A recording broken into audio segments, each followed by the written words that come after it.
simple sort of thing. There's a lot of different ways to do it, but this is a really great technique for not only changing eye color, but enhancing the color that's already there, or really changing the color of anything for that matter. So to get started, I just have this portrait here of Kaylee, and what I'm going to do is I'm going to zoom in so I can really see what's going on here. Now basically there's only a few steps to this. It's really not terribly difficult. You just want to head into your layers panel. I'm going to head to the bottom to the adjustment layer icon. Click on that and then scroll all the way to the bottom and you're going to find Selective Color. Now what you want to do is you want to make sure that under colors it's probably set to reds by default, but make sure you've changed this from reds to neutrals. And then what you want to do before you really do anything is you actually want to invert the layer mask that they've placed on the adjustment layer for you, because you only want to apply this selectively to just the eye. So before you do anything, before you click anywhere or drag any sliders, just hit Command I or Control I on the PC, and what that's going to do is going to flip the layer mask from white to black.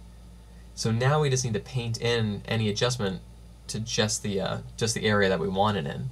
So the way that we're going to do that, the way that I found kind of works best for me, and I know there's different ways to do this with the quick mask and everything like that, but basically if you just crank up any one of these sliders, what's going to happen when you use a brush and you paint with white is you're going to see a very dramatic change right away.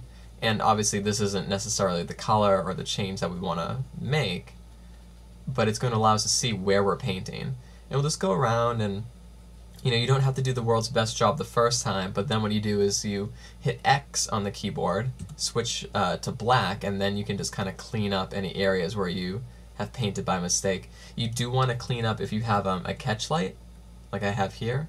I want to clean that up, make sure I don't have a green catch light or anything like that. And if you painted inside the pupil right here, just paint away any color there. You want to make sure you keep that black. So now what I'm going to do is I'm just going to zoom out a little bit so I can see what's going on. And now I'm going to start using these sliders here. I can take this cyan back down to something a little less crazy. And what if I want to just enhance her eye instead of changing the color? What I might do is take the yellow slider, bring that to the left. That's going to enhance the blues. And even the black slider, when you bring that to the left, it's going to make things a lot brighter. So kind of making this powdery sky blue.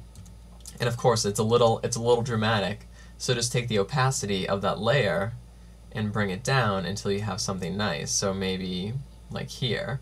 I don't even have to necessarily do before and after because you can see the before in her other eye, but I can click that layer on and off, and it's just a really nice sort of adjustment, just popping out what's already there.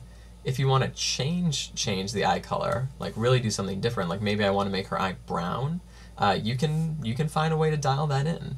I'm guessing if I bring up the yellow, there we get green, and if I bring up the magenta as well, I'll probably be able to dial in something that resembles brown, maybe a little less of the cyan, and maybe a little bit more of the black. So you can kind of mess around with this, and you can see, here we go, I'd call that brown, and you can see that you can dial in pretty much any color that you want. Now she looks like David Bowie.